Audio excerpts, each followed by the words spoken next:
السلام علیکم ورحمۃ اللہ وبرکاتہ۔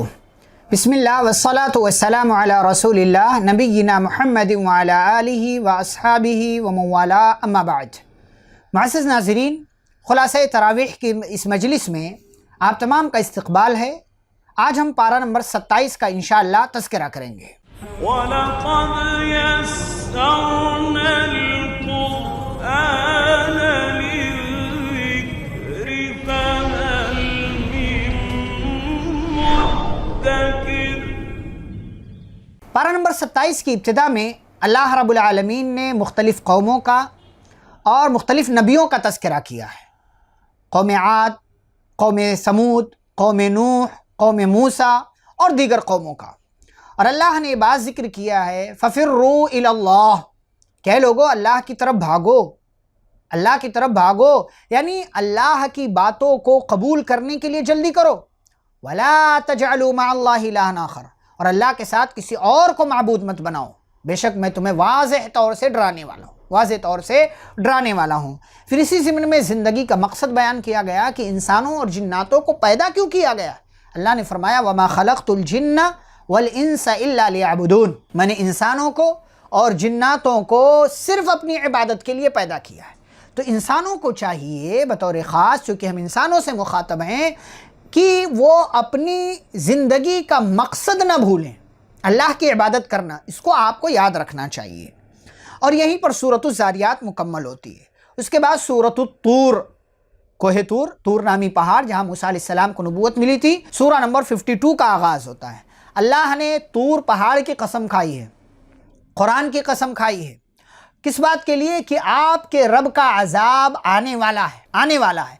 اور قیامت کا اللہ رب العالمین نے تذکرہ کیا کہ قیامت آئے گی اور ضرور آئے گی، اور جب قیامت آئے گی لوگوں کو اٹھایا جائے گا، پہلے مر جائیں گے، پھر دوبارہ اٹھایا جائے گا، ہمارے پاس جمع کیا جائے گا، بدلہ دیا جائے گا، تو متقیوں کو جنت میں داخل کیا جائے گا اور برے لوگوں کو جہنم کے اندر داخل کیا جائے گا۔ جہنم کا پہلے اللہ نے تذکرہ کیا اور پھر جنت کا اللہ رب العالمین نے تذکرہ کیا ہے۔ ساتھ ہی ساتھ اللہ نے اپنی قدرت کی نشانیاں بھی بیان کی ہیں، اور پیارے نبی صلی اللہ علیہ وسلم کو اللہ نے تسلی دی ہے، فذکر، آپ صلی اللہ علیہ وسلم کو لوگ پاگل، مجنون، شاعر، کاہن اور دیگر ناموں سے پکارتے تھے۔ اللہ نے تسلی دی اور کہا فذکر، آپ نصیحت کرتے رہیے، فما انت بنعمت ربک بکاہن ولا مجنون، آپ اپنے رب کی نعمت اور اس کے فضل سے نہ مجنون ہیں، نہ کاہن ہیں، نہ شاعر ہیں۔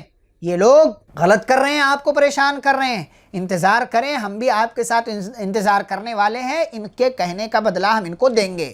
اور آگے اللہ نے کہا قرآن جو آپ ان کو پڑھ کر کے سناتے ہیں، اس کے بارے میں یہ لوگ اعتراض کرتے ہیں اور کہتے ہیں قرآن آپ نے اپنی طرف سے بنا لیا، یہ اللہ کا کلام نہیں ہے۔ فَلْيَأْتُوا بِحَدِيثٍ مِّثْلِهِ إِن كَانُوا صَادِقِينَ، ان سے کہیے کہ ایک آیت لے کر کے آ جائیں اس جیسی، اگر یہ اپنے دعوے میں سچے ہیں، نہیں قبول کر سکے، نہیں لا سکے ایسی کوئی آیت۔ اللہ نے کہا آپ اپنا کام کرتے رہیے۔ اور پھر اللہ نے ایسے ہی لوگوں کے کچھ اعتراضات ذکر کیے ہیں اور اپنی صفات اللہ نے ذکر کی ہے، اور اس سورہ کے اخیر میں اللہ نے کہا اے نبی صلی اللہ علیہ وسلم، آپ اپنے رب کے حکم کے ساتھ جمے رہیے، لگے رہیے، آپ ہماری نگاہوں میں، فَإِنَّكَ بِأَعْيُنِنَا، آپ ہماری نظروں میں ہیں، یعنی ہم آپ کو دیکھ رہے ہیں، واچ کر رہے ہیں۔ اور آپ اپنے رب کی تسبیح بیان کیجئے، جب راتوں کو کھڑے ہوئیے، قیام کیجئے، اور وَمِنَ اللَّيْلِ فَسَبِّحُوا وَإِدْبَارَ النُّجُومِ، صبح شام رات دن ہر صورت میں اللہ کی تسبیح اور اس کی تحمید بیان کرتے رہیے۔ اس کے بعد سورۃ النجم، نجم کا مطلب اسٹار، ستارہ، شروع ہی میں اللہ نے ستارے کی قسم کھائی، وَالنَّجْمِ إِذَا هَوَىٰ، ستارہ جب گر جائے، بعض لوگوں نے اس سے سریا ستارہ مراد لیا۔ اللہ نے ستارے کی قسم کھا کر کے کہا کہ آپ کا ساتھی، یعنی نبی صلی اللہ علیہ وسلم کو کہا کہ نہ آپ کا ساتھی گمراہ ہوا ہے نہ بھٹکا ہے، یعنی اللہ نے آپ صلی اللہ علیہ وسلم کے ہدایت پر ہونے کی قسم کھائی ہے، ستارے کی قسم کھا کر کے کہا کہ یہ ہدایت پر ہیں۔ اور ان کا کمال کیا ہے کہ یہ اپنی طرف سے کچھ نہیں کہتے، جو بھی کہتے ہیں وہ وحی کی صورت میں کہتے ہیں۔ اور ان کا کمال کیا ہے؟ اللہ نے انہیں اپنے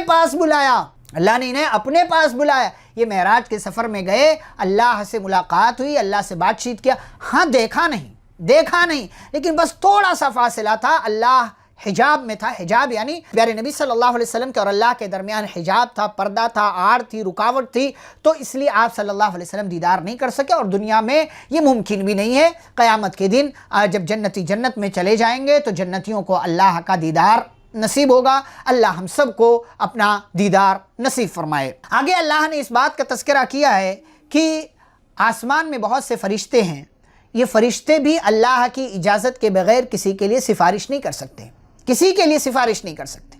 اللہ جب تک اجازت نہ دے یہ لوگ سفارش کر ہی نہیں سکتے ہیں. اللہ نے اس کا تذکرہ کیا. بہت سے ہمارے دنیا میں لوگ کہتے ہیں فلاں بابا، فلاں پیر صاحب، فلاں یہ صاحب، فلاں وہ صاحب بچا لیں گے. اللہ نے کہا جب فرشتے جو اللہ کے قریب ہوتے ہیں یہ سفارش نہیں کر سکتے ہیں اللہ کی اجازت کے بغیر، تو ان کی اور ان کی کیا حیثیت ہے اور ان کی کیا اوقات ہیں. آگے اللہ نے یہ بھی ذکر کیا کہ دنیا میں بہت سے لوگ ایسے ہیں جو گناہ کر لیتے ہیں اور اپنے آپ کو بہت متقی ظاہر کرتے ہیں.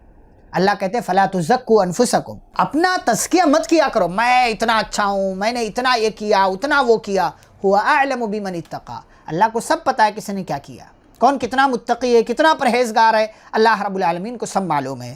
اسی ضمن میں اللہ نے یہ بھی کہا کہ انسان جیسی کوشش کرتا ہے نا اسی کے حساب سے اس کو نتیجہ ملتا ہے. وَأَلَّيْسَ لِلْإِنسَانِ إِلَّا مَا سَعَى وَأَنَّ سَعْيَهُ سَوْفَ يُرَى. دنیا میں انسان جتنے چھوٹے بڑے پیمانے پر کوششیں کرتا ہے اس کی جیسی کوشش اسی کے حساب سے رزلٹ، اور دنیا میں آخرت کے لیے جو کوشش کر رہا ہے جیسی کوشش ہوگی اسی کے حساب سے رزلٹ ملے گا، اور وہ اپنا رزلٹ اپنے ہاتھوں میں دیکھ لے گا. اللہ نے پھر اپنی صفات ذکر کی کہ اللہ ہی جو ہے زندگی موت دینے والا، اللہ ہنسانے والا، رونانے والا، اللہ پیدا کرنے والا، اللہ بری قوموں کو ہلاک اور برباد کرنے والا. لہٰذا اے لوگو فاسجدوا للہ واعبدوا، اسی اللہ کے لیے سجدہ کرو اور اسی اللہ کی عبادت کرو. اس کے بعد سورۃ القمر کا آغاز ہوتا ہے، سورہ نمبر 54. قمر مطلب چاند. اس کی پہلی ہی آیت میں چاند کا تذکرہ ہے. اقتربت الساعۃ وانشق القمر، قیامت قریب آ گئی، چاند پھٹ گیا. پیارے نبی صلی اللہ علیہ وسلم کی زندگی کا ایک بہت بڑا معجزہ. مکہ والوں نے فرمائش کی کہ اگر آپ نبی ہیں تو چاند کے 2 ٹکڑے کر دیجئے.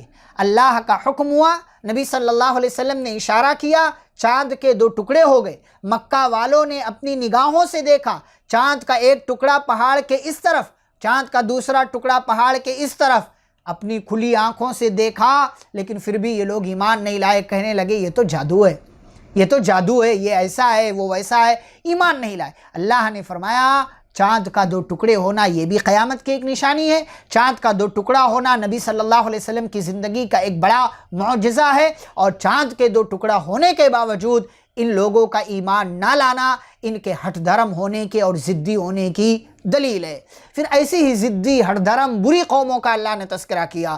قوم نوح، قوم عاد، قوم سمود، قوم لوط، قوم موسیٰ، ان سب کا اللہ رب العالمین نے تذکرہ کیا ہے، ان کی ہلاکت و بربادی ذکر کی ہے. اور جہاں ان لوگوں کے واقعات بیان کیے ہیں نا، تو واقعات جہاں جہاں اللہ نے بیان کیے ہیں اسی ضمن میں اللہ نے ایک آیت 4 مرتبہ دہرائی ہے. وَلَقَدْ يَسَّرْنَا الْقُرْآنَ لِلذِّكْرِ فَهَلْ مِن مُدَّكِرٍ، ہم نے قرآن کو آسان بنایا ہے کوئی نصیحت حاصل کرنے والا، ہے کوئی نصیحت حاصل کر.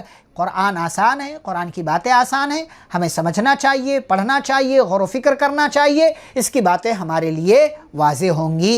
اور اللہ نے اس سورہ کے آخر میں ذکر کیا ہے کہ ہم نے ہر چیز کو ایک اندازے کے مطابق پیدا کیا ہے اور ہر چیز اللہ کے پاس لکھی ہوئی ہے. اس کے بعد قرآن مجید کی مشہور سورہ سورۃ الرحمن کا آغاز ہوتا ہے.